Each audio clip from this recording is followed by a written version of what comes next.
Okay. Agak apa ya?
Ya kamu guna saatiin nuti qabanne geettu waan ta'eef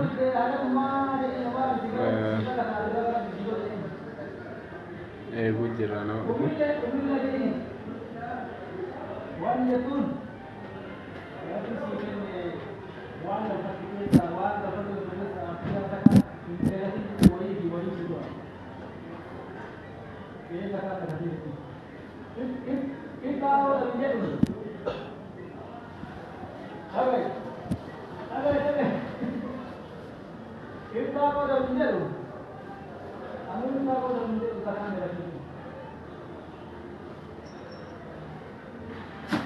Makan mudah tu ni.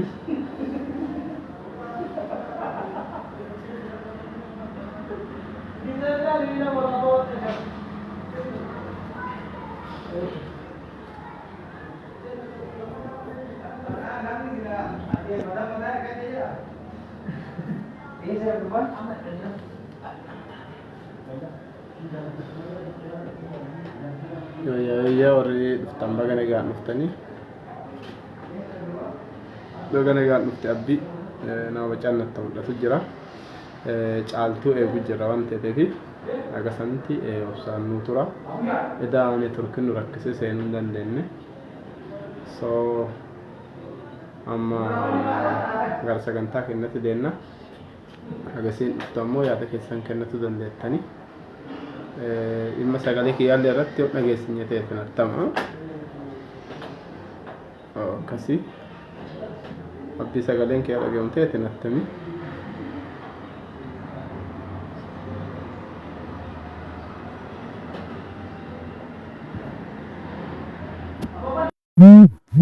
Welcome jenneerra.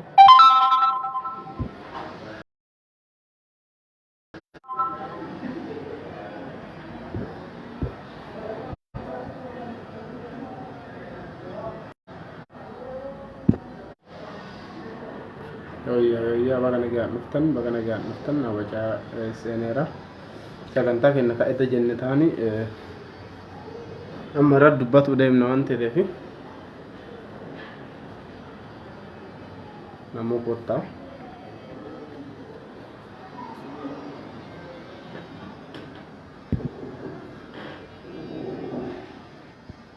Okay.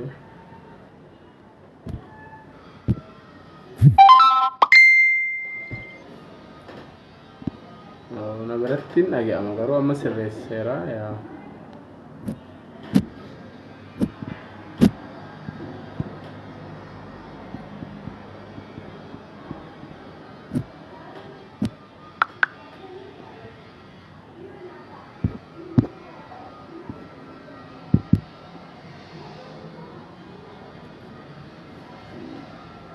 So nama eeguu jira. Okay, amma dhufteetti caaltuuni. Direedi si galcha waan ta'eef akka seentu reedi ta'e. Okay. Argatteetta si galcha. Kanaafuu caaltuun dhufteetti namni yaada keessan qabdan yaadan cinaa dhaabattanii sagantaa keenya gara mariitti deemna. Caaltuu baga nagaan dhuftee seena.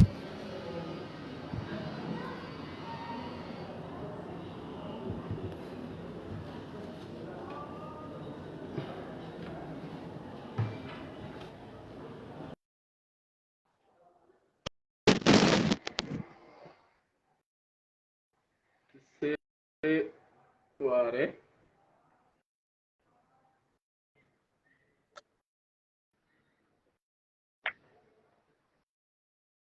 Hello. Yo ya.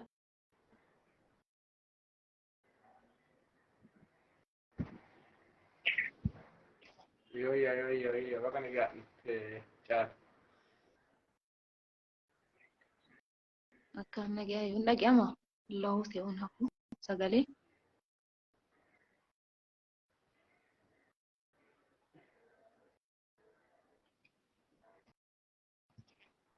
Hin dhaga'amu xiqqoo garuu hin ciccitamaa akka ta'e hin beeku. Sagaleen kee dhaga'amu. Keeti natti dhaga'ama. Kiyya yoo ta'e malee kee akka dansaa dhaga'a. Xiqqoo turee dhufa. Neetwoorkii biyya keenyaati. Waan goonu hin qabnu.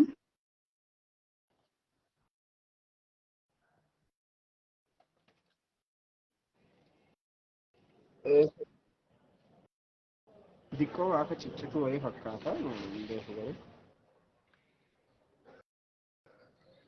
Ammoo.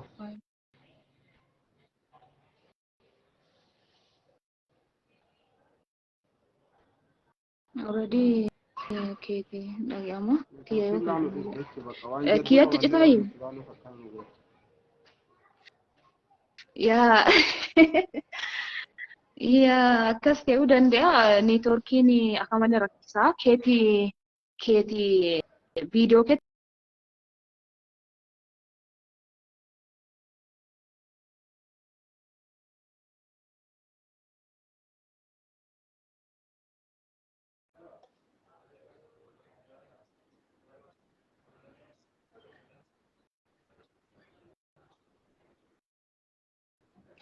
Amma kan. Ni qoyam.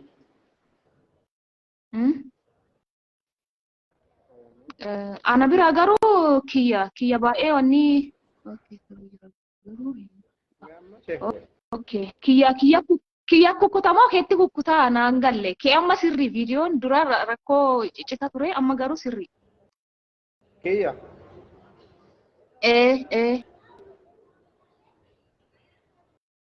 Amma akkam viidiyoon kiyya ni hojjeta? Sirriidhaan? Ni hojjeta. Xiqqoo ciccita malee ni hojjeta.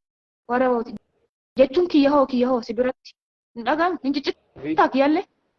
Lakki viidiyoo keetti qabamee ta'e malee sagaleen sirrii isaadha. Sagaleen sirrii. Anyway, egaa dubbiin teetti dhaga'amee rakkoo hin qabu. Amma hojjeteera natti fakkaata. Okay. Mee kaameraa keetiin sochoosimee wanni isaa siitingii isaa sirreessimee. Siitingii kaameraa keetii. Waa akkana jedha olii gadi. Dhaabeera amma. Amma sirrii hojjetaadha biraa ati sirrii bira sirrii natti fakkaata. Amma dansaa. Hin dhageessisa amma aduutti deemnee illee dansaa. Neetwoorkii biyya keenyaa akkoo adoo haga feetellee waayifaallee. Ciccita ammallee. Akkasuma rakkisa. What shall we do? Amma yeroo jalqaba daataan seenee ture daataan dinnaa waayifaa bane amma waayifaan fa'aa akka malee hojjeta waayifaa amman keessa rufu. So that's already. Amma sirrii jira garuu bicha wanni wayitu maa inni kaameraa kee kanatti olii gad deema Let's go. Rakkoon qabu haa yaallu mee cufaafu. Okay, dansa. Yaa'u hin dhaga'amamuti garuu sagalee. Hin dhaga'amu. Kaameraan malee hin dhaga'amu. Hin dhaga'amu. Kaameraa rakkoon qabu viidiyoo irratti sirrataa. Weellistuu Caaltuu Butoo keessummaa keenya guyyaa har'aa teessee yeroo keessa qaalii qabdu irraa nuu kennitee sagantaa irratti argamuu keetii fi guddoo galatoomsii jechuu barbaanna. Jaawwa galatoom ulfaadhu horii bulii deebanii waan affeertee fi sagantaa akkasii nu qopheessuu keetii fi guddaa galatoomii because namni addeetti haasa'u addee yaadaa fi itti dabarfatu argachuun waan guddoo waan ta'ee fi waan qopheessitee fi guddaa galatoomii horii bulii deebanii jedha. Ayyee galatoomii.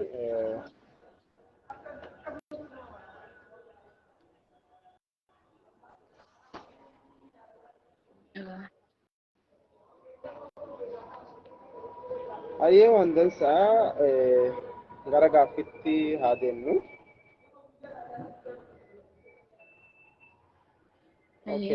Akkuma kanaan dura ture sagantaa kana torbaanota bacaa fi itti fufaa ture nama biyya keessallee naannoo biyya alaallee adda addaatti sagantaa gosa kanaa qabne sagantaan kuni kaayyoo isaa yaaduma keenya waan nu keessa jira waa uummata keenyan fayyada jennee yaadne wal jijjiirataa yaada keenya wal jijjiiraa waa uummata keenya fayyada irraan marataa sagantaa deemnu ture. Haasasi akkuma san goleettii keenya weellistuu namni hundi qabeeku weellistuu gara kibba Oromiyaa gara Gujii kanaa kan dhufte Caaltuu Butoo waliin dhimma waa'ee nagaa kanaa biiteen akkuma beekamu haala hammaataa keessa jirti. Nullee haga nama tokkotti akka dhalataa biyya kanaatti dhimmi kun nu laallataa waan ta'eef haga danda'ametti waan yaadne irraa dubbannee yaadne irraa kallattumaan gaaffii muraasa wayii weellistuu keenya kana dhiyeessina jechuun gaaffiin keenya ka jalqabaa ofii keetii mee nu beeksisi Caaltuun eenyu hojii isii hoo maanii waan kana irraa aduu taate uffata ilaalaa.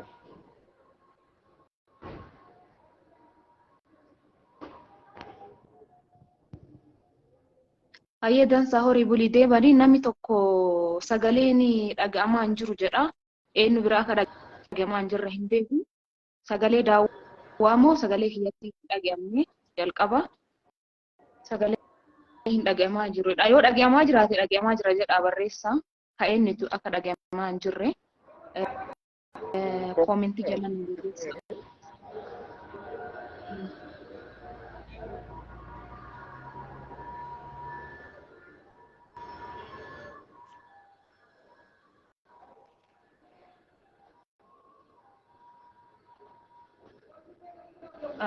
Anana dhageessan sibiratti dhaga'ama I think daawwa.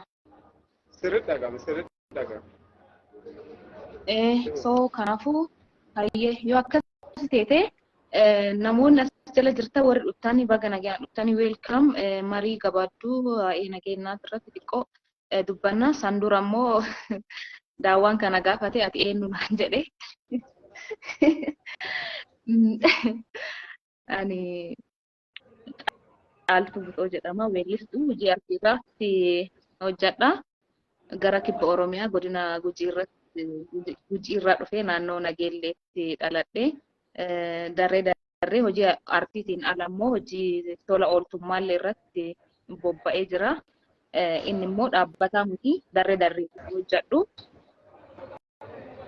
Kanaafuu akkas weellistuu walumaa galatti weellistuu artistii hojii artii hojjedha.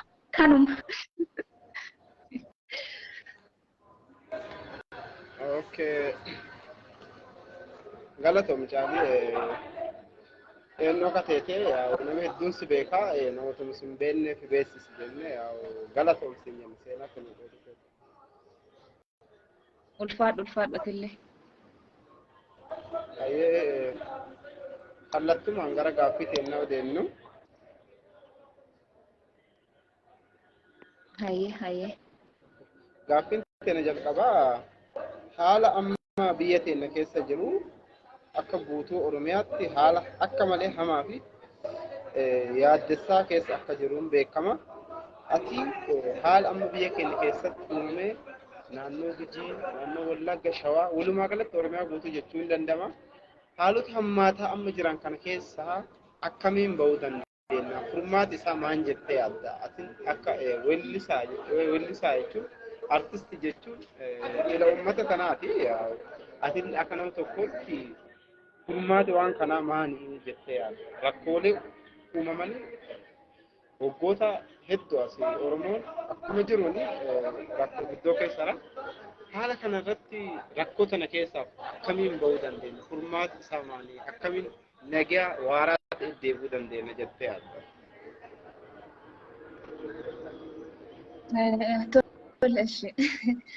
Ulfaadhu horii bulii deebanii amma wanni nuti irra mari'annu waa'ee nageenyaati.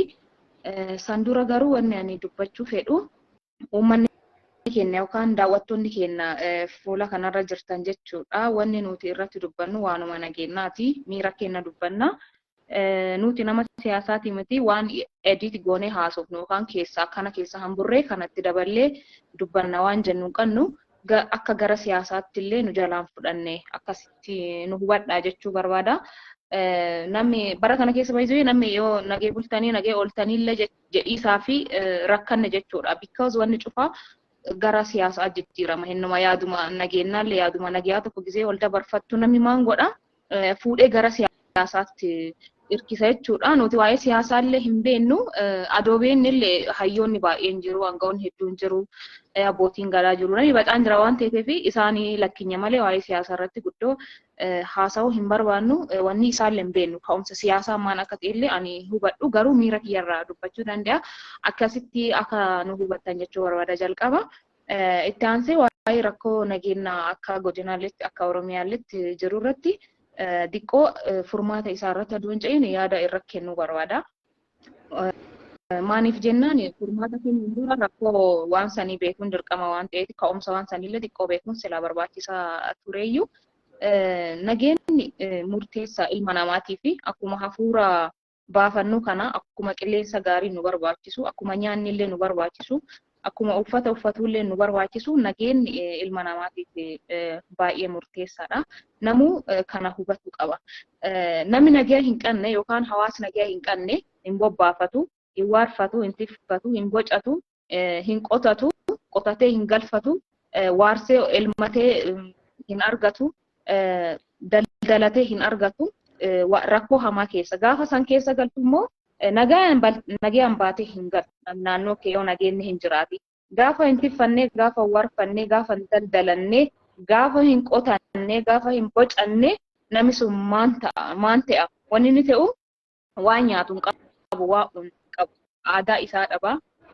Namni gaafa waan nyaatee dhabu dhumi isaa maan du'a ta'a jechuudha. Rakkoof saaxilama jechuudha. Tokkoffaa namni wanni ilma namaatiif murteessaan waan nyaatanu, waan dhuganu, jireenya, waan uffattu.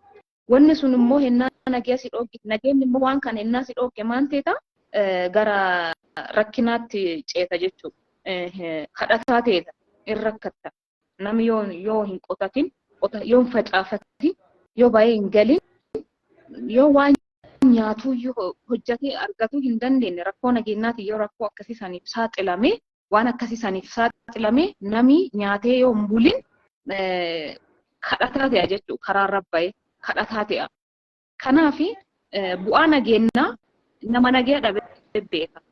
Akkuma fayyaa bu'aa fayyaa nama dhibame beeka jedhan sanii namni nagaa dhabe bu'aa nageenyaa nama nagaa dhabe beeka. Nama bacaaf hin galu rakkoon nageenyaa. Namni bakka addee nagaa qabdu jiraatu, addee waan nyaatee oolu jiraatu, addee waan barbaachisu, faasilitii waan ilma namaatiif barbaachisu hunda nagaan guutamee keessa jiru rakkoo nageenyaa sanii nagaa dhabummaan akka ta'e nama saniif galuu danda'a. Garuu rakkoo nageenyaatiin namni biyyaa bahee maatii isaa dubbisuu dadhabee sababa nageenyi hin jirreef maatii isaa dhaqee ilaaluu dadhabee kasilaa gargaaruu barbaadu gargaaruu dadhabee rakkoo garaagaraatiif saaxilameera. Nageenyi ilma namaatiif baay'ee murteessaadha. Baay'ee murteessaa jechuun bifa ittiin nageenyi akka murteessaa ta'e akkuma siin jedhe nama nagaa dhabe beekan rakkoo nageenyaa hamaaf waan saaxilamneef jecha rakkoon nageenyaa nagaa dhabuun nama baay'eef waan hin galleef jecha akkana jechuudha.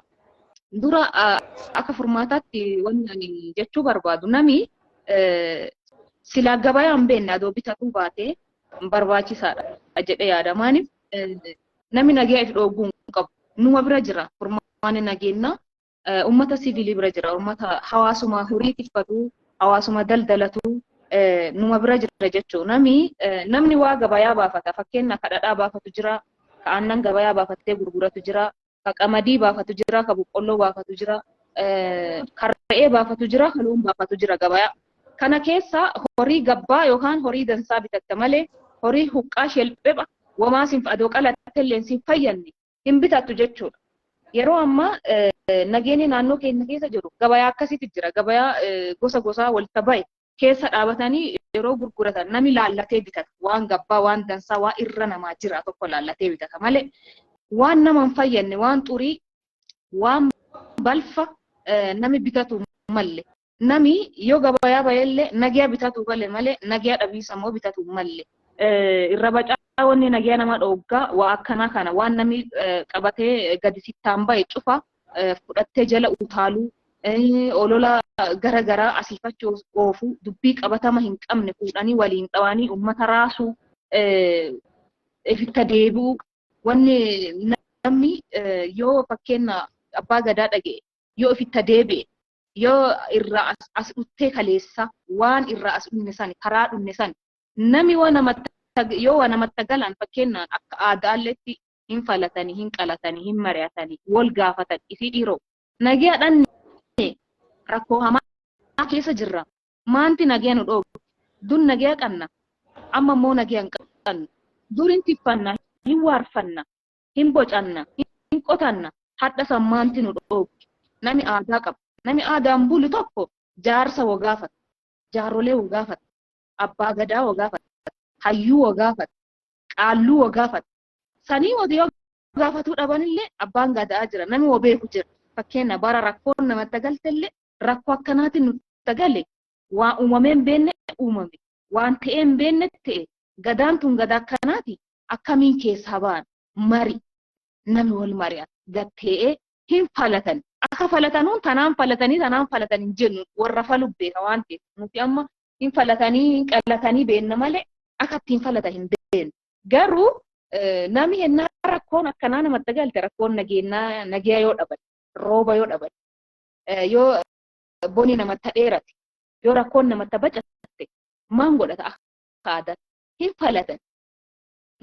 Yoon falatin yoon gaafatin guyyaa akkanaa kana waan akkanaa ta'e maaniin baafatan gaafa akkanaa kana roobuu didee maaniin baafatan gaafa akkanaa kana latti ta'e waraana ta'e maaniin baafatan gaafa akkanaa kana nami waa akkanaa nu godhe maaniin baafatan jaaroleen sila akka nu dur dhagaa guddannetti nami wal gaafata nami amma maan ta'e gabayaan beenne bitata yookaan hi ammayyuu yookaan hi aadom yookaan amantii keessa seen yookaan siyaasa jedhan san jalan deemu nami rarra'ee if gatee caaltummaa dhiichee waan dhibii waan gabayaa beektaa keessa baatee hin dandeenye keessa galee marqate nami dhara malee dhugaa dubbatuu dide adii lakkisee gurraacha haasayisa eegale nami bariin galgala jedhee galgalaan barii jedhe afaan wal bade dudda wal tagalee nagaa dhabe waa hin teene jala deeme jechuudha. Akka aadaalletti akkuma dura siikaa sanii nami hennaa rakkoo itti galti ammallee furmaanni tokko yookaan qawwee yookaan maanii yookaan tokko farraju yookaan kana dansa kana bushaawa kana mi'aawa wanni dhufaat akkattiin qubaa hin jirtu. Hunnaa wanni ta'allee hin jirtu. Wanni wal miidhaa deeman kulleen nama hin baasu akka hin baanye illee dhaggaa jira. Nami dudda wal tagalee maan ta'e nagaa dhabe rakkoo saaxilama hiyyooma waan ta'u wal ilaala ilmi namaa hiyyuu saaxilama aadaa keessaa bahe bushaa wal ilaala nami waan fokko waan jedhan cufa lakkisee hayyuu ullolee hayyuu dhage'uu didee abbaa gadaa dhage'uu didee jaarsa biyyaa dhage'uu didee angafa dhage'uu didee nami cufa beeka nami cufa qaro nami cufa hayyuu nami cufa wabeeka nami cufa gaaddisa qora nama cufa nama ahi araat nama cufa nama wabee anas sii beek waan silaa ati godhachuu malte tokko kan anas sii akkana godhu humnaan deemu wal farraju wal kabajuu dhabu nagaa jechuun kan namni yoo wal jaalate yoo wal kabaje yoo wal ulfeesse akaan gafaa maandhaatti namni wal kabaje wanni nagaa nama dhoogaa maante jira fakkeenyaaf namni tokko mati duree tokko qabatee yoo sitti fide mati duree hin barbaachine tokko qabatee ganda kee dhufe yookaan qeete dhufe yookaan immoo addee ati buna untuu sitti dhufe wanni akkanaa kana jedhee waa hin teene sitti taase dubbii isaa haga bakka dhagartuun noo jedhuu qabdi dura dhaabatuu qabdi lakki uummata keenya wanni kun irra hin jirtu kolbaa teennaan fuutu jedhuu qabdi namni dhugaa hojjetuu qabu malee faayidaarra hidhame wal miidhuu qofa wal cassisa qofa nagaa wal dhoggisa qofa wal moo'isa qofa faayidaa qofaaf namni fuuldura akkamitti namni bar waggaa 1000 namni jiraatu hin jiru addunyaa kanarratti 1000 namni jiraatu hin jiru yoo guddate 50 jiraatta 60 jiraatta hagasu haga addunyaa kanarra jirtu haga uummata keetii waan dansaa hojjattee silaa dabarte yoo du'anillee waan dansaa nama eegata garuu saatii ammaa kana namni dhugaa dhiisee dhara parsantii 99 ilmi namaa dharaa fi faayidaarra qofa hidhatee jechuudha. Sobaa wal maqaa walii moggaasee maqaa ayyoof abboon sii baache sirraa mulqee maqaa dhibiin siyaamaa oola. Nagiyaa si dhoogga. Akka ati hin boqanne. Atoo daldalattee waan daldalatte isa akka ati olii hin kuufanne si godha. Atoo daldalattee waan daldalatte isa akka ati uummata kee beela'ee hin gargaarre si godha. Nagiyaa dhabuu jechuun waa akkasiisan. Nami dhugaa dubbatuu qaba. Ilmi namaa dhugaaf hojjatiisa qaba. Wal dhaga'uu qaba. Wal kabajuu qaba. Waa hin teene ilma namaa nama ajandaa dhibii fuutee yookaan mata duree tokko fuudhee sittaan dhufe irra akka isaa jirtu laallatti xiinxaluudha qaba. Wanni namni kun haasa'u dhugaa moo dhara. Atoo dhugaa teeti adoo beekteeyyuu irraa dhiisuu qabda. Cabsisuu qabda malee fuutee hafarsuu hin qabdu. Waa uummata irra jiru irratti hojjechuu yeroo baay'ee akka hangafaa maandhaatiin namni wal kabajuu qaba. Guddaa xiqqaan namni wal kabajuu qaba. Wal ulfeessuu qaba. Malee wal farrajuu, bultii wal dhooguu, dhara walirra odeessuu, wal miidhuu, uummata dhiisanii ifi dursanii jalqaba ifi kennanii hojjechuu. Dargaggeessi keenya keessattuu dargaggeessi keenya gabayaa hin beekne otoo bitatuu baate wanni nagee nu dhoogge yeroo baay'ee gabayaa hin beekne kan nuti bitanne aadaa keenya lakkinyee duudhaa keenya lakkinyee asi dhuftee irra fidana beektamooti fidana keenya ka duri irra dhunne isaan lakkinyee waa hin teene bitannee ifillee nagee hadhannee uummata keenyallee nagee dhogginu uummanni siviilii noormaalii rakkoo hin qabu hin tiffata yoo horii qabaate hin waarfata hin bocata yoo gaawura qabaate hin qotata yoo bichaa qabaate waa rakkoo waa'ee siyaasaa maanii bocama garaagaraa waan laaqamaa kan uummanni keenya hin beeku ooma namni barate kuu achi asi guuree ittiin fide kanaafuu furmaanni nagaa sirna gadaatti wal dhage'u dargaggeessi jaarsa dhagee guddaa kabaje yoo ifittan deebi'in furmaanni inni jalqaba yoo ifitta deebi'anii karaa sirna gadaatiin karaa aadaatiin durii irra as dhunne dachaane gaaddisa jalatti heenne hin falatin hin qoratin hin baafatin nagaa naannoo akka naannoolletti akka godina keenyaalletti hin dhufa jedhee hin amanu nama baay'ee irra dubbateera hayyoonni baay'een kaasaniiranii namoonni bebbeekoon biyya kanaa waa'ee nageenya biyya kanaa kaasanii jiranii akka nageenyi kun hin buuneef akka uummanni keenya nagaan jiraatee waan qabu qotatee horii isaa tiffatee hin jiraanne namoonni fedhan hin jiranii yeroo jijjiirameera yoo nageenyi jiraate nami hin quufaa hin bashannanaa waaqillee nama dhaga'ee namaa rooba nami walta deebi'ee walii haasawaa wal mari'ata sammuu gaariin jiraata gaafa immoo nageenyi bu'ee nami walii galee afaan tokko dubbate namoonni ittiin tolle jiraachuu mala kanaaf akka nageenyi naannoo keenya keessatti akka hin buune barbaadanii garuu nami ifitta deebi'u qabu. Ifitta yoo deebi'in gara ifii deebi'ee namni yoo ifitta deebi'ee ifin laalin akka malee rakkisa. Haga daawwaan kana jedhee quba tokkochi itti qabee quba achitti qabee oma daawwaa kana ta'ee hafarsaa oolu. Eessa dhaabadha? Eessa jira? Jedhee yoo ifin laalin ilmi namaa if laalee nagaa dhabuu keenyarra anatti akkana godhe. Sababa kiyyaa akkana ta'e, sababa kiyyaa uummanni kun rakkate, sababa kiyyaan sababa an nagaa ifii dhabee nama dhoggee uummanni kun rakkate jedhee namni if laalee itti deebi'ee hin jedhin nageenyi naannoo keenya rakkoo ta'an immoo waaqaan namaa fura. Waaqi waan dadhabu qabu waan cufa hin danda'a waaqi jechuudha. Waan namaan hin danda'amne mara waaqi hin danda'a. Guddoo isi waaqi nyaaphan waliin nu dha'ini warra nagaa nu dhoogu waaqi nagaa nu dhoogini nurraa haa lolu. Haganuma jedha. Dheeraa fudhadhe.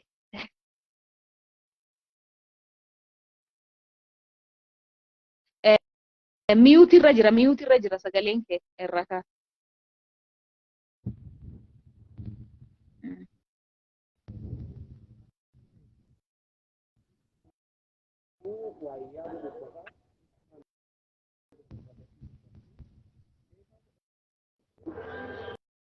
Namni waa itti yaadu waan nu akka dhagaa kana dubbata.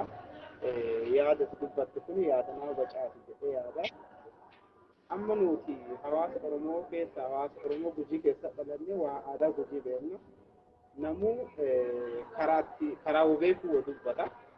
Amma aadaa gar Gujii kan keessa waan takkatti jira. Namni yoo itti galanu waan godhatu qaba. Nama ammoo waan san godhu jira.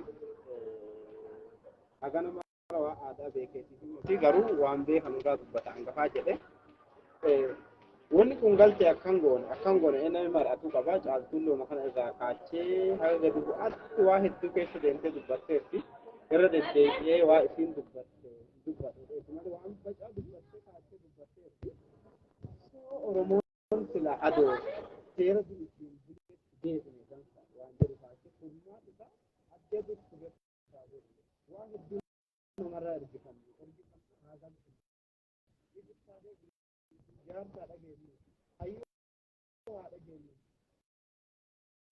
Diqqoon ciccita sagaleen diqqoon ciccita kiliini.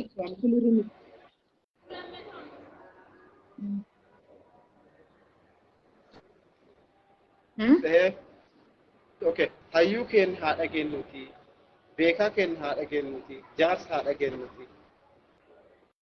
Waan jedhudha waan bacaa kaachee dubbatte galatoomsiin jechuu barbaada caala.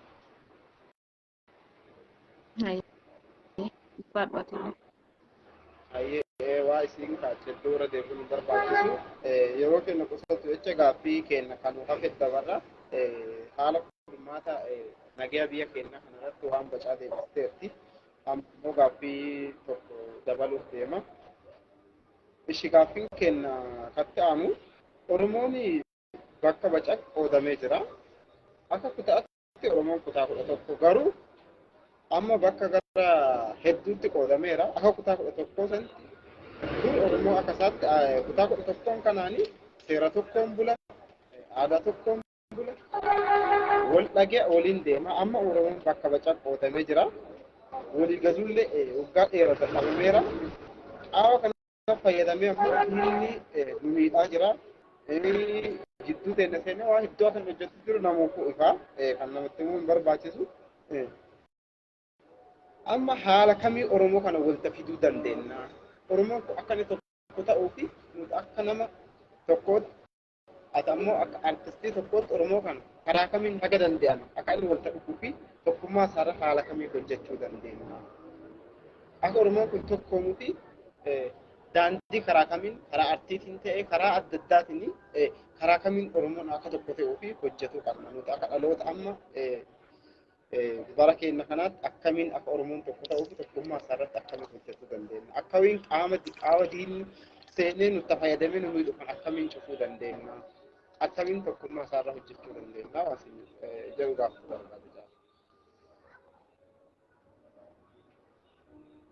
Dansa.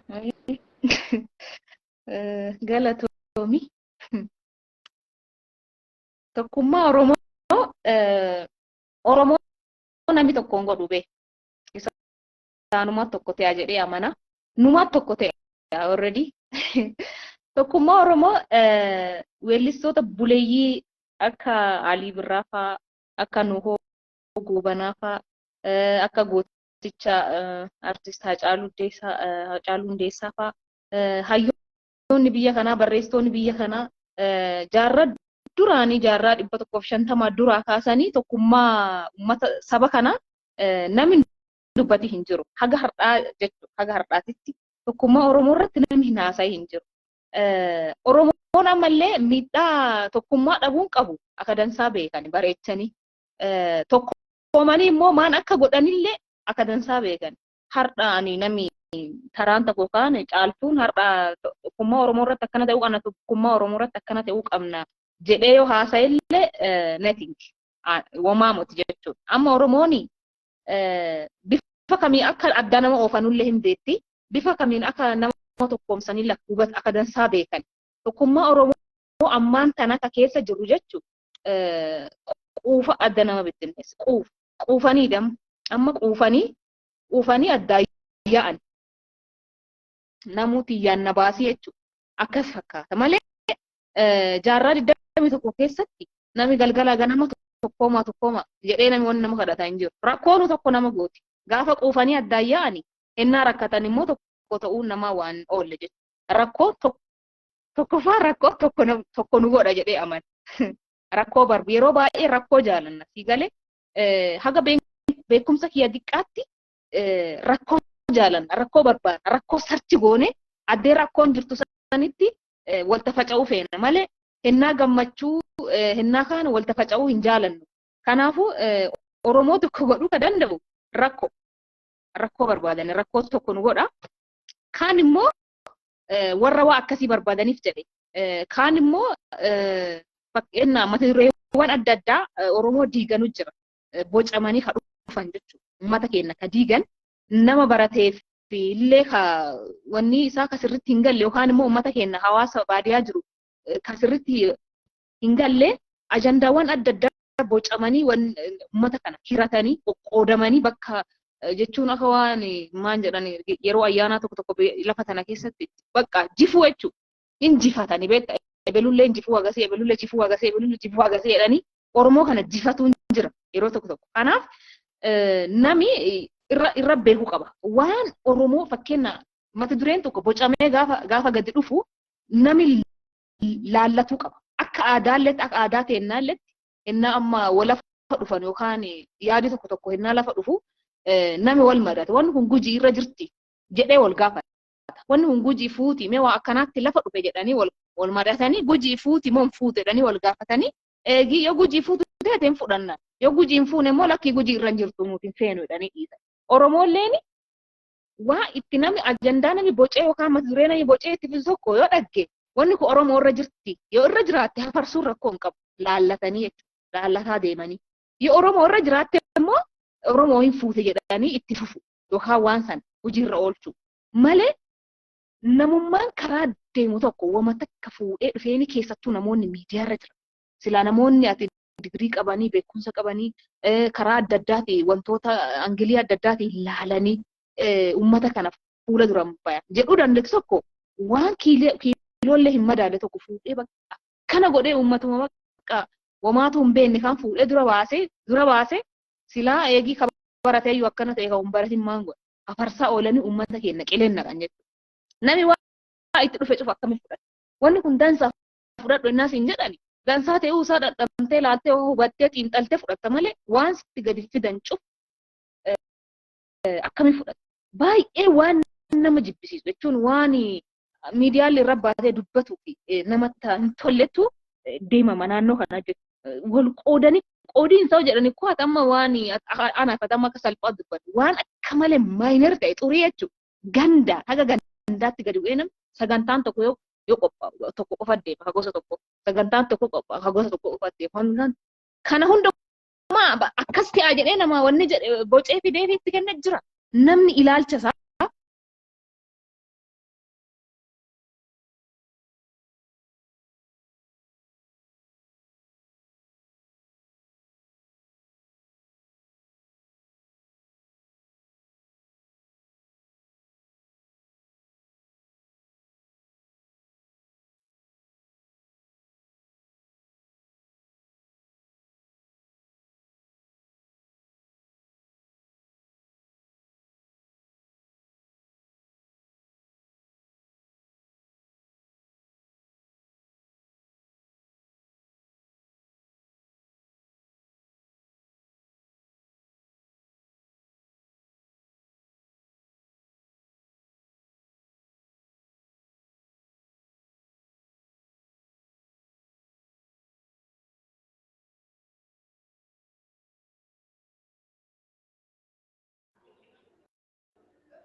Ifama neetworkii si hammaateera fakkaate neetworkii si nageessu baateertiin deebiti. Anyway, akkasiin deebitu eenna. Tokkummaa Oromoo irratti haala kamiin hojjetuu dandeenya? Rakkinooti kanaan dura tokkummaa Oromoo dhoogammaa waan jedhu irratti dubbatu jira. Komentii fi yaada keessanii akka waliin turtanii jenna. Yoo si ergatteen deebisa. Akkasiin neetworkiin baasee dhiifama guddaa sin gaafanna. Homaa goonee hin dandeenyu neetworkiin harka kenna waan hin jirree fi haga danda'amitti yoo siin deebite hin galcha neetworkii sitti si baasee akkasitti akka nu hubattan dhiifama waliin.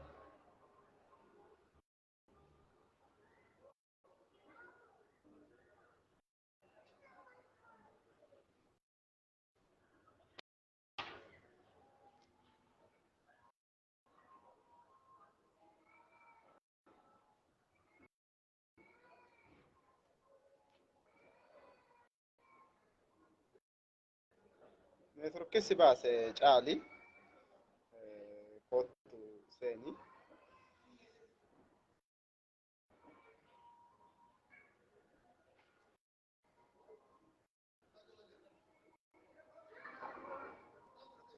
Neetworkii biyya kana gubee na buqqe.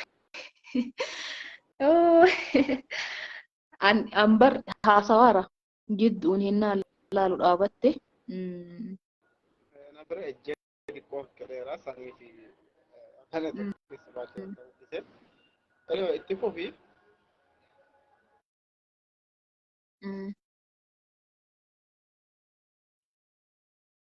Hayyee hiteetu.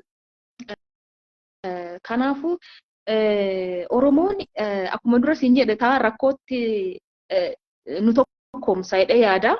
Taan immoo yaadota xixiqqaa akkasii ol qoodanii gareen ganda keessatti wal hiranii wanni jedhanii yaada gandummaa gadi bu'ee amma sadarkaa gandaatti sadarkaa godinaalee gadi bu'ee ganda keessa jiru kun adoo hafe.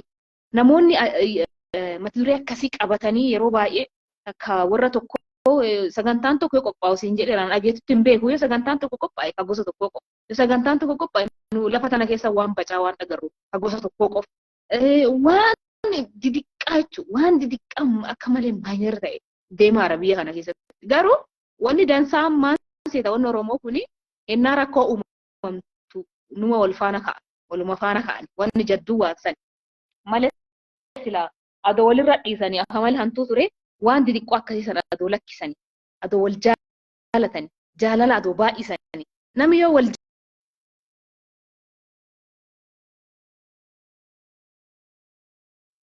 jaalatan onneerraa yoo wal jaalatan wanni nama qoqqoodaayyuu beektan jirtu onnee keessatti jaalala yoo baay'ifatte kabaja yoo baay'ifatte bakka jibbansaa fi qoqqoodamii isatti qabattuuyyuu hin qabdu singeewu iddoon sun singeewu siin fuutuuyyuu irra siin jirtu namni yeroo baay'ee maani faayidaa irratti hundaa'ee ol aantummaa fi gad aantummaa kana filatee gosa kanattu kanarra caala gosa kanattu kanarra caala jedhanii kanattu beeka santi beekadhanii faayidaa adda addaa irratti wal jala hiriiranii yeroo baay'ee Oromoo kana qoodanii qoqqoodanii faayidaanuu adda qoqqoodanii tokko waa godhanii tokko immoo gadi diqqeessa wanni akkasii sun akka malee adoo namni ila tokko wallaaleeyyuu qoqqoodamii sun hin dhufu ture atoo namni fakkeessuu baate fakkeenyaaf waluma qixatoo wal jaalatan baay'ee Oromoo kana tokko caalchisuu barbaada tokko aadaan caala tokko afaaniin wal caala tokko hojiin tokkotu caala jedhanii akkasitti xiinxaluutu jira jechuun haga warra siyaasa oofuulletti haga nama mana bulchuulletti haga nama biyya bulchuulletti haga nama daldaluulletti adduma cufattu Oromoo qoodiisi kun akka malee baay'ata maallaqa fa'aan wanni godhanii beeseen uummata adda babaasuun akka malee jiraatu wanni didiqqaa akkanaa kun waan maayinir ta'e fakkeessuu hin barbaachisu yoo jaalatte yoo na jaalatte yoo na kabaje onnumate irraa na kabaje onnumate irraa na jaalatu malee fakkeessanii faayidaa jalatti ebelu gosti kun gosa kana caatti gosti sun gosa wal qoqqoodanii sagantaa tokko irratti sagantaa akka malee waan miidiyaa irratti waan baay'ee dhagarraa bara waan miidiyaa irra baatee ati dubbatiisa namatti ulfaatu fakkeenyaa yoo Wallagga sagantaa qabaate Wallagga qofa dhaqa yoo Gujii sagantaa qabaate Gujii qofa dhaqa yoo Boorani sagantaa qabaate Boorana qofa dhaqa akkas waan baay'ee dhagarra waan baay'ee nama jibbisiisu jechuudha achiin immoo hennaa midirra bahe Oromoo akkas Oromoo akka duri beektaa warri qottee duudaa kaani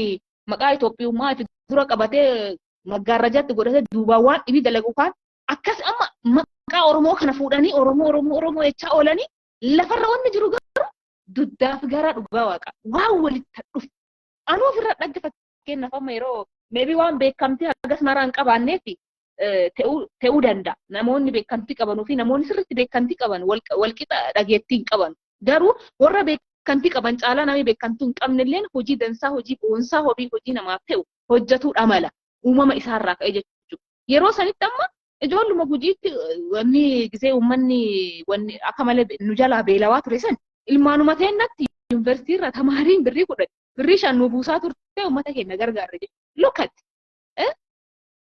waan akka malee fakkeessuun gaarii mata abboo fakkeessuun waan dhibillee baratanii fakkeessuu silaa baratuu baatan dhugumaa yoo jibbanii dhugumaan jibbu yoo jaalatanii dhugumaan jaallatu kanaaf mata dureewwan uummata keenya addaan qoodan haga gosa qofaayyuu mata akka gosaallee akka Oromoolletta doon ta'e akkuma fakkeenya gosaalletti nama adda qoqooduun tokko jira gosa tokko caalchisu gosa wanni kun waan akka malee jechuun nama jibbisiisa dhala ilma namaatillee fi barbaachisaa miti waa akkasiisanti nama ajjeesaa waa akkasiisanti nama miidha jechuudha namni silaa nama jaalatellee walqixuma adoo jaalate walqixuma adoo gargaare walqixuma waan isaa godhuu malee waan silaa akka malee dansaati wal qoqoodis kuni wama takka bu'aan isaa hagas mara bu'aan hin jiru garuu warra nama qoodu kanaaf bu'aan jiraachuudha mala bakka barbaade sanii turuudhaaf akkas godhuu danda'a.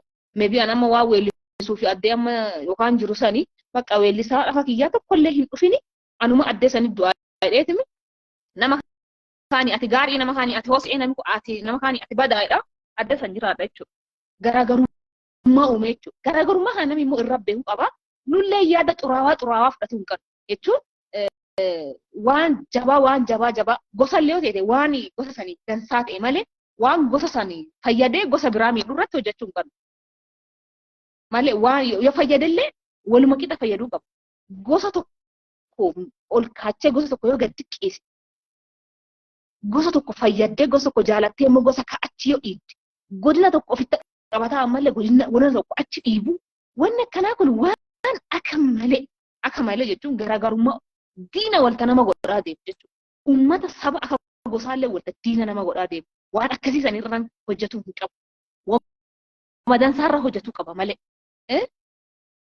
Gujii ol kaasanii samaayii saniin ga'anii warra aadaati maal qisoo maal tuqusee jedhanii borcanii gosa ka'achi miidhuun waan hin ta'e yoo gujiillee fayyadan kaalli akka fayyadutti wal bira deemsisuu qaba. Yoo anallee fayyadan sillee akka si miidhutti miti. Ana yoo fayyaduu barbaade nama tokko daawwaa akka miidhamu godhuu hin qabu. Daawwaan addee jirutti illee kabajamee caaltuullee fayyadamuu qabdi. Yookaan immoo gargaaramuu qabdi. Adoo daawwaan miidhi. Yoo daawwaa fayyadammoo caaltuu miidhuu hin qabu. Daawwaa fayyaduuf jecha miidhamuu qaba. Nama bara. Anaafatarra bakka jirru kana boru hin jirru bara. Nama dhibii dhufee ta'e.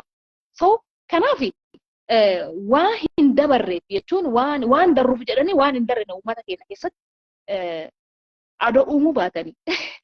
Just is not politics. Kuni siyaasaa miti. Uummanni keenya akka siyaasa. Ani jechuun gisee haasa'u yeroo baay'ee miira keessa galee laga ce'uu danda'a waan ta'eef waa hedduu miira keessa nagalchuu waan jiruuf jecha waa akkana kanatti nu miidhaara. Tokkummaa Oromoo waan garaagarummaa keenya uumuu irratti bakka waan Oromoo dudda waltajjii tokko irratti namni adoo fudhatuu baatte namni adoo irratti hirmaatuu baatte jala cadhisu yoo ajandaan akkasii waan Oromoo adda diigu tokko ila dhufe ignoor godhanii lakkisu. Nama sanii yoo jalaa cadhite adabda jechuudha dhimmiita. Kanaafuu ajandaawwan burkutaawwan akkasii caccabaa xurii akkasii namni yoo fuudhee dhufe jalaa cadhee isaan dabarsita beekta malee fuutee yoo hojiirra oolchite akka amma teene kana teena jechuudha. Salphina yeroo salphini nutti dhufu qofa Oromoo jedhanii fiigu.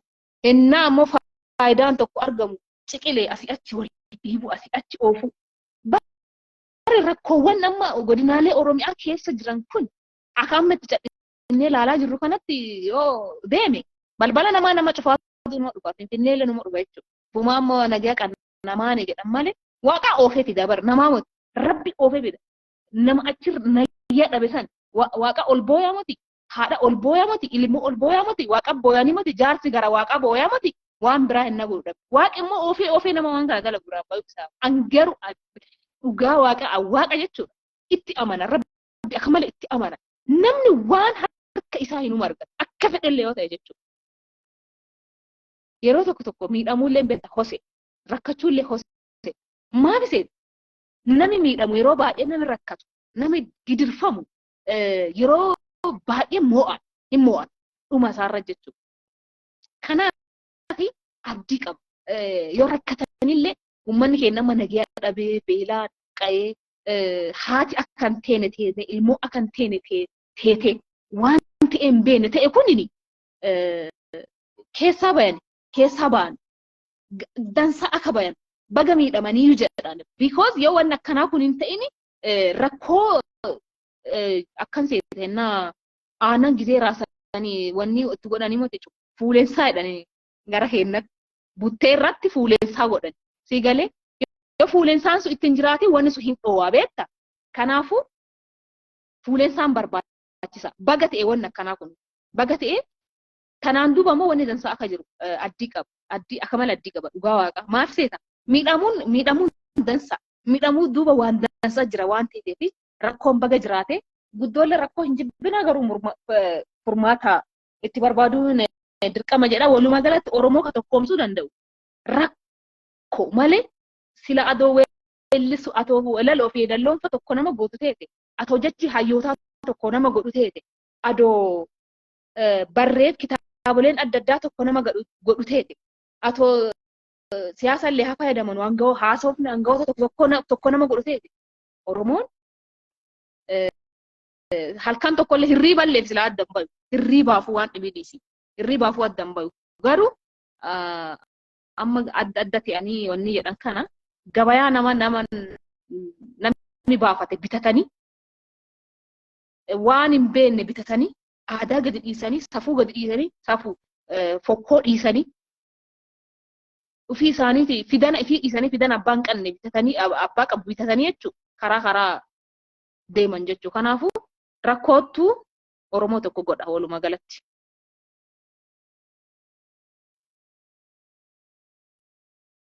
Jedhee amana.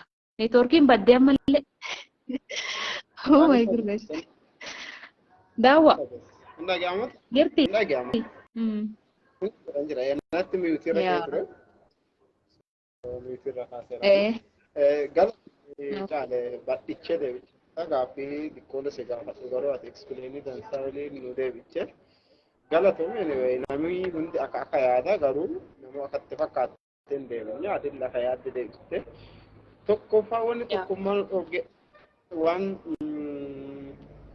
waan anti-unity ta'e yookaan waan negatiivii tokkummaa ta'e adoo balleessine bakka waan negatiivii nutti fida adoo balleessine sila hagana tokkoom ofirra kan nu ture waan jedhu kaachee fakkeenyaaf aadaan tiyya caalaa afaan tiyya caalaa natti nama barate hedduu qabaa natti lafa hedduu qabaa maanii waan kan Oromummaa keessa hannee bakka Finfinneen ta'e nuti Oromoo guutuu aadaan Gujii Boorana keessatti ta'e nuti ta Oromoo guutuu ta Gujiitti caala ta Booranaatti caala maanii wal qoqqoodu kan aduu dhiinje dansa fakkeenyaaf yoo Booranni rakkatu Booranni qofti gargaaruu hin qabu yoo Gujii rakkatu Gujiin qofti gargaaruu hin qabu yoo Wallaggi rakkatu amma Wallaggarra nama bacatti miidhameera Wallaggi qofti gargaaruu hin qabu maanii Oromoo hundi gargaaruu qabu tokkummaa waliin dhogee waggaa hedduu haga kan akka nuti qoodannee nu jidduu seenee diinni qaa kana fayyadamee akka nu godhee waan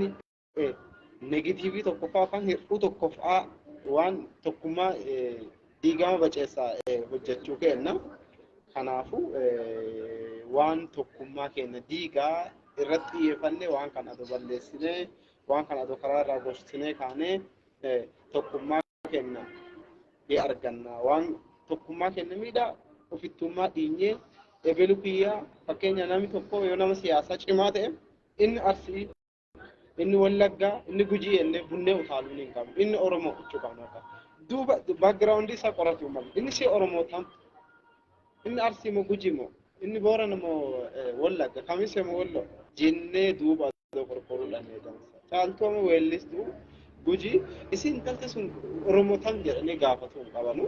Bakka Oromoo hubbaate bakka duuba waan dhibi gaafatu qabanu. Anillaa kiyya akkas yaada adoo tokkummaa wanni nu dhooge inni angafaa duuba walii qorachuu baakgiraawundii qorannee wal qooduu kennaadha. Hundaafuu waaqii nu tokkoomsu adoo tokkoomne silaa gana salphinni guddaan kun irra dhaqaa'u ture. Hundaafuu wanni akkuma caaltuun jette Oromoo yeroo rakkoo qofa walii owwaata yoo namni rakkatee yoo fakkeenya dhiibbaa adda addaa Oromoo irra girridee lafaa kaa'a. Kanarra aduu dura lafa nagaatu tokko ta'e sila hagana dhiibbaan bacaanuu dangeettu turte. Hundaafuu caali guddoo galatoomii akka dansaa deebicheerta jedhee yaada. Amma lagi kenna fixatuu deemna. Ishi xumura irratti Oromoon akkam ta'uu qaba. Yaada xumuraa ka waliigalaa waa an sin gaafatin kaammoo yaaddeertu yoo jiraate akka waliigalaatti dhimmi sagantaa kanaallee wal qabsiichee waan muraasa adoonuu jettee sagantaa keenya xumuranii natti tola. Guddoo galatoomi caali dhaansa xumuraa nuudhaa miti. Achumarraa fixanna yeroo hedduun sirraa fudhadhe dhiifama waliin. Rakkoon qabu irra diimana jira. Dhiitellee hardhii guyyaa boqonnaa waan ta'eef mana jira. Namni tokkoffaa amma yeroo baay'ee karaa waan barbaadan san addee barbaadan san ga'uu fi soba dubbatanii taran soba dubbatanii darruun jira. Namni sila adoo dhugaa dubbatee gaarii inni kaan immoo ilmi namaa waan jedhe adoo jiraate jechuun anamma fakkeenyaaf yoo waa'ee tokkummaa sirbee ifi kiyyaa waa'ee tokkummaa san jiraachuu qaba. Tokkummaa jiraachuu qaba. Tokkummaa san dhugaan irratti hojjechuu qaba. Waa hojiirra oolchine tokko irra namni adoo haasa'uu baate jedhe jechuun nama waan jedhu jiraatu odoo taane yoo dhugumaan tokkummaa barbaanne nama dhugumaan tokkummaa barbaadu adoo teene yoo dhugumaan nagaa barbaanne nama dhugumaan nagaa barbaadu adoo teene dhugaaf namni hojjetu har'a meebii dhageettii qabaachuu dhabuu danda'a. Dubbii isaa suniin siyaasa akkanaa moti maalii akkanaa wanti kun siyaasa. Siyaasni warra siyaasa hojjetu aduu lakkiin keessattuu ani wanni gadi qabee dubbachuu barbaadu karaa madda irra jirru sana jechuun afaan akka dansaa wal beekna waan ta'eef nami adoo uummata ifiiti uummata saba ifii keessaa dhalate odoo yaade jechuun nama odoo ta'e akka namaatti akka ilma namaatti odoo yaadne dhugaadhaan rakkoon hin jira. Fakkeenyaaf naannoo sani baay'ee gogiinsi yookaan boni jabaateera. Beeseen lafa hin jirtu, bisaan lafa hin jiranu, miindaalleen diqqaa, jireenyillee samaayirra baheera. Akka malee ulfaata. Kanaan wal qabatee namni faayidaa irratti hidhame uummanni keenya dararamaa jira jechuudha. Dararama innaa jedhan immoo waan salphaatti dubbatu tokko miti. Waan afaaniin dararama jettee ati dubbattee ibsitu tokko miti. Hin beeka waan ta'eef amma waan ammaan uummanni Gujii keessa jiru sana kan Wallaggaallee keessa jira akkasuma jira jedhee akkasii fudhadha. 100% akkasii fudhadha. Kenna haga ta'e tokko neetworkii hin jiraa waan ta'e tokko dhageesse garuu kana caalee achitti dhiyaara. Uummanni keenya akka malee dararamaa jira. Dhugaaf haa jiraannu uummata yaa saba dhugaaf haa jiraannu. Yoo dhugaaf jira addunyaa kanarratti dhugaa siniin jedha addunyaa kanarratti mana dhabuu maltaa konkolaataa dhabuu maltaa. Qabeenya gaarii argachuu dhabuu malta. Garuu yoo haqaa fi hojjette gaafa duute immoo wanni sun cufa addee ati waan dansaa hojjette yoo dabarte gaarii sii ta'a jechuudha bakka ati duutetti jechuudha. Namni wama facaafate hamma. Uummata keenya haa gargaaru. Onneerraa haa gargaaru. Garaarraa haa gargaaru. Wal haa caqannu. Namni kun maan jedhu barbaada. Isii amma asii baate hojii isii professionaalii isii kanaa moti barra isiin weellistu. Maan goote amma maan siyaasaa keessa isii galchas keessatti dubbii borcisinaan jedhi. Meebii yoo xiqqaatte lamaa sadii si fayyaduu danda'a. Siigaalee akka takkas jettuu lafa dansaa beekaatuma dhufe. Hin jetta waan ta'eef hin beeka. Waan namni dubbatu nama tuffadhu malee dubbii namaan tuffatinii jedha Gujiin hin beeka. Ana meebii na tuffatuu dandeessa. Waan dubbadhu garuu hin tuffati. Guyyaa tokko si fayyada waan ta'eef jechuudha. Garaarraa uummata keenya haa hojjennu. Nama haa ta'e nama ta'uun nu dhibe. Jaalachuun nu dhibe. Jaalachuun nu dhibe beektaa. Hammeennaa fi Wama rakkoo hin jiru galgala tokko sekendii kanaan duuba hammaadhee bineensa ta'ee ta'uudha. Garuu nama jaalachuu nama kabajuu waan dansaa yaaduun akkuma gaaraa kana namatti ulfaata obboleessa kiyya. Nami maaliif akka wal jibbu hin beeku bakka nami wal jibbu waliin jaalatu. Bakka jaalali hin jirretti walii garaa laafuu hin dhufu. Walii nayis hin dhufu. Nami walii nayuu qabu. Walii jiraachuu qabu. Protect wal godha. Protect wal godhuun dirqama. Diffeensi waliif ta'e bakka nami gisee nama tokko miidhuuf yeroo dhufe protect godha. Lakki akkana moti obboleessa kiyya akkana godhin jedhe. Waa hin beenne waan simiidhaaf waan simmiine adda baafadhu. Wagga afur guutu dhiitama akka wanni dhoqqee manaallaan bubanuu kana dhiitama baaneerra. Ma arganne bu'aa ma achirraa bu'aa nuti arganne maal waati beene bu'aa nuti arganne nagaa dhabuurra bu'aa uummanni keenya argate maal yoo nageenyi dhufe immoo maal argachuu dandeenya addeessanirraa yoo nageenyi nu dhufe bitaaf mirga xiinxala nami cufa nama siyaasa ta'uu hin qabu uummata keenya onni irraa gargaaruu qaba namni keenya uummanni akka malee rakkatteera akka malee rakkoo ani hin beeku jechuun akkamitti akka jedhee sitti himuu hin danda'u anama yeroo baay'ee wama xiqqoo godhata akkaaf jedhee namni natti bilbila akkana ta'eni akkana ta'ani akkana jirani akkana jira jedha namni awwaan tokko nama godhuu hin danda'u adoo qabaadhe maal akka godhu hin beeku dhugaa waaqa guutuu mana sanii godina wallaggaa sanillee maal akka godhuu danda'u anta dhibii hin beeku tanama waan biraa rakkoo uummata uumuu hin beeku garuu waan nama nyaachisan kana odoo qabaadhe maal akka godhu ana beeka waa hin qabne garuu wamaa gochuu hin danda'u waa kadhatiisa malee nami naannoo san jirtan nagaa uummata keenya mee nama ta'uun nu dhibee bara dhugaa waaqa nama ta'uun nu dhibee malee nama ta'e silaa nageenyi keenya ilma nu deebi'a biyyi keenyallee rakkoo ignoor gochuu hin danda'ama bara waan nami qabatee sittaan dhufe tokko fakkeenyaaf waan nami mana kiyya kana atama ajandaa tokko qabattee mana kiyya dhutte bara kana yoo naan jette ignoor godhuudha qaba. An amma nagaa naannoo kiyyaatiif maaliif harka dheeressee nama dhibee koma taa'u? Namuma addeessan jirutti rakkoo uuma malee namuma san komadha malee abbaa waan kana see aadaan natti hin jirtu aadi malee natti deemaa narraa dhaabi. Aadaatiin yaamuti uummanni na jalaa miidhamaara manni kiyya beela jira rakkoo qaba horiin jala dhumate re'ee gaala loon wamaa hin qabnu hoolaan dhume darre bona keessa jirra. Abbaa uummanni kiyya rakkoo keessa jira waan nattaan deemaa narraa dhaaba aadi malee natti jirta. Nami uummata ifi qabate immoo uummata ifi qabate dhugaa waaqas hin jedha. Nami kufu tokkollee hin jiru. Nami uummata ifi bira dhaabate jechuudha.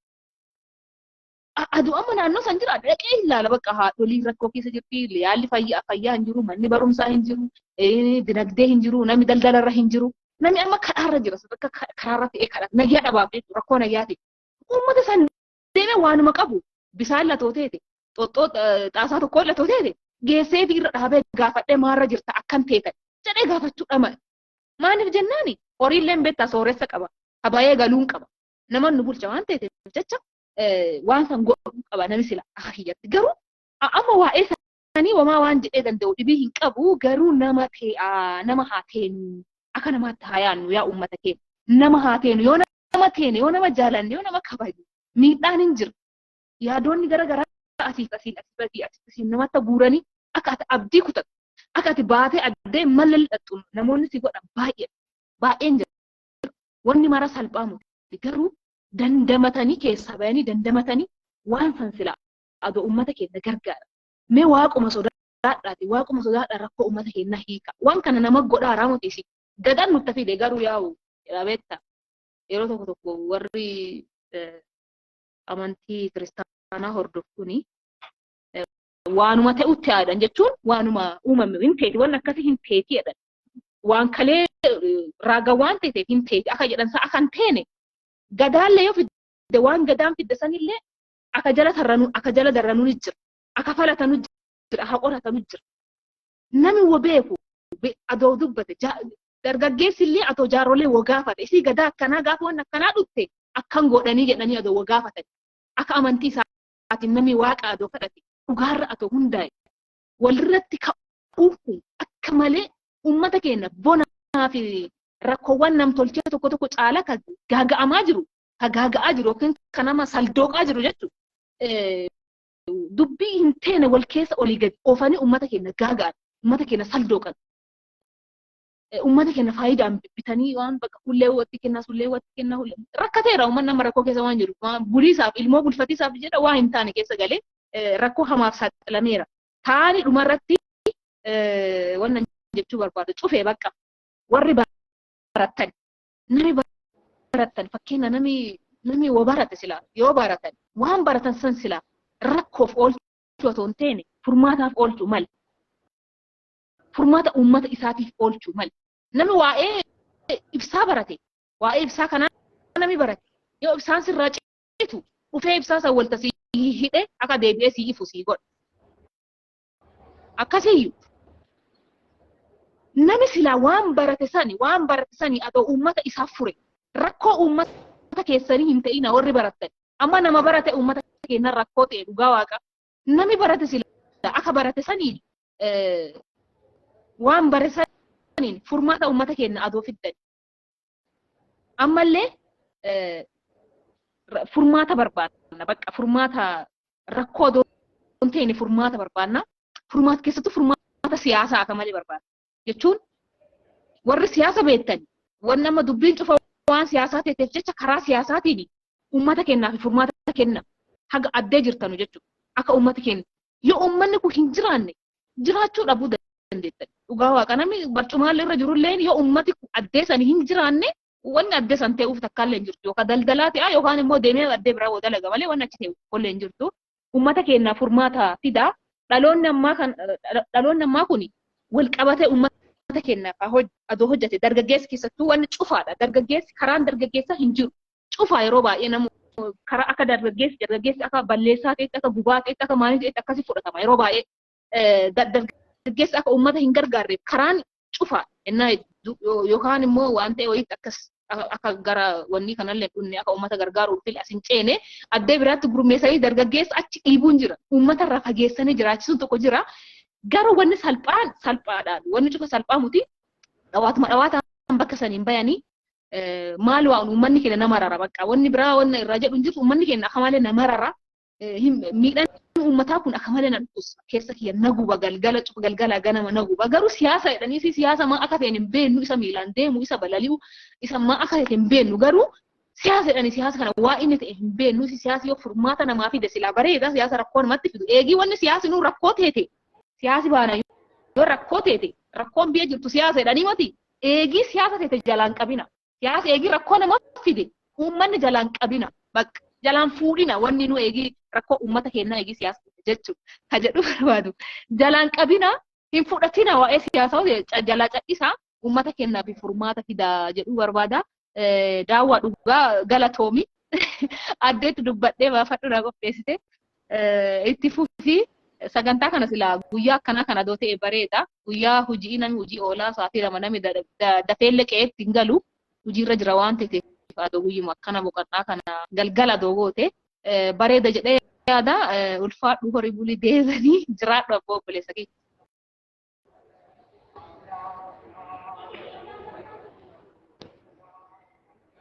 Ayya caatiin dhaga'amaa miti. Dhaga'ama.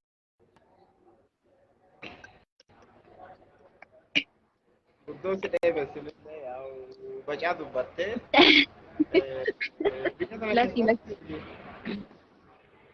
Ta'u biyya sanatti dhalannee guddanne silaa biyya dhibii hin qabnu. Biyyi dansaa ta'ee fi achi deemuu hin dandeenyu garuu lafatti dhalan sanaa adoo jijjiirree waan bocaafa. Akkasumas ispeeshal adoo nagee jiraate Oromiyaa keessa rakkinni beelaa dhiisi nama beelaayyuu biyya dhibiitu nama yaamanii itti gargaaruu danda'an garuu wanni guddoon nagaya. Nagee horii moonaati jedha. Oromoo yommuu hundaafuu waaqni nagee nuuf kennu kan nagee namaa kennu waaqa. Rafu waaqni nagee nuuf buusuufi jennaa nuti haga danda'ametti hojii tokko jennee mana keenyarraa eegallee haa hojjennuuti haga danda'ametti nagee haa hojjennuuti. Wal qaba duuba dhiyeenyaa akka Oromootti Oromoo kamiyyuu haa ta'uuti tokkummaa isaarratti adoo hojjenne addee keenya waan nagee adoo lassine tokko ammoo inni yaada kiyya keessa jira. amma hoggansi naannoo teenna jiru namuma naannoo sanii jechuudha. Naannoo kam yoo jedhatte hoggansi baay'inaan namuma Oromoo Finfinnee keessa yaa'u nama dhibiin jira yaadu. Kanaafuu haga danda'ame uummata keenya haa gargaaru. Fakkeenya yoo bulchaan ta'e deemee uummata kana keessa dhiiga isaanii waan ta'eef haga danda'ametti haga naa danda'ametti qaama walii hojjedhu waliin ta'e uummata kana haa gargaaru. Siyaasa duubadhiinye namummaa haa dursu. Amma namni motorii wayii oofu elementii keessaa jechuudha. Mataa elementii keessa kan jiru mataa akkuma sanii hoggansi uummata kana keessaa bahe elementii uummata kanaa ta'uu qaba. Uummati mataa nama sanii ta'uu qaba jechuudha. Elementiin gubbaa keessan hoggansi ta'uu qaba. Amma uummata gubbaan sanii fi jal'aaluun silaa hin malle waan maraaf akka danda'ametti namni baratee uummata kana keessaa bahe uummata kana haa gargaaruuti. Uummata kana haa deebinuuti. Isaan keessaa dhalannee isaan karaa isaaniitti gara lafa kanaa isin fide waan ta'eef nama keessaa dhalattan kana nama hoggantan kana haga danda'ametti akka gargaartan akka isaanii hojjettan jechuu barbaanna. Sagantaan keenya yeroo hunda jimaata halkan keessaati lama ture. Nama hedduun akka natti himaa ture hin beekaa. Adoo guyyaan nu guyyaa qidaame sanbataa keessa guyyaa tokko nu goote jedhanii amma har'arraa jalqabnee qidaame deebineerra namni dhageenyirri akkasitti wal beeksisa. Sagantaan keenya ittuma fufaa sa'aatii mari'annee guyyaa tokkotti sa'aatii gaafannee guyyaa qidaame galgala ta'emoo sa'aatii sana ta'emoo sagantaa keenyaadhaan jalqabnee guyyaa qidaametti deebinya. Ta guyyaa har'aati ammoo weellistuu keenyaa intala Oromoo sadacheen gujii nu biqilchitee weellistuu Caaltuu Butoo sagantaa keenyatti argamtee yeroo keessirraa yeroo qaalii yeroo sa'aatii dheeraa fudhattee sagantaa keenyarraa argamuu keetii fi maqaa kiyyaaf maqaa dhaggeeffattoota keenyaatiin guddoo galateemsin jechuu barbaada. Horii bulii ulfaadhu waaqni qe'ee abbaa gadaa waaqni nagaa tolchinna waaqni nagaa nu buusinna gadaa ulfaattu sana waaqni nagaan jala nu haalsoo lolaasu waaquma kanadha du'aayii godha bakka jirtan sancaalaa wanni sancaalu hin jirtu waan ta'eef kadhaa jabeessaa garaarraa waaqa kadhadha garaarraa innaa waaqa kadhata waaqi akka malee nama dhagaya garaarraa waaqa kadhadha rakkoo nageenyaa lafa teenya keessa jirtu waaqi akka durii akka quufan nu deebisu akka nagaan nu deebisu lafa teenya aannan ka burrisiifatanii elmatan ka qotatanii gootiraa galfatan ka qotatanii akka dansaa sookoo warqii tantaalemii emeraaldi kana cufaa akka baafatan waaqi bara akkasiisan waaqi nu deebisinna hin deebi'a jedhee abdii dansaa qaba hin deebi'a keessattuu gadaa wanni jechuu kiyyaa miti gadaa roobaleetiin akka dansaa kan nu deebi'u dikkuma jirra gadaa roobaleelle seenisaati gadaa roobaleetii wanni cufa nu tolteennee amanna yoo rabbi jedhee inshaallah. Kanaafuu kadhaa jabeessaa dhugaa waaqaa uummanni keenya jaddu keessa jira akka malee kadhaa jabeessaa amantii bakka amantan cufaan kadhaa jabeessaa qe'ee abbaa gadaa qe'ee angaftichaa waaqi akka nagaa deebisu waaqa nu kadhadhaa rabbi kadhadhaa amantii qaddanuun jedha horii bulii deebanii daawwaa jiraadha.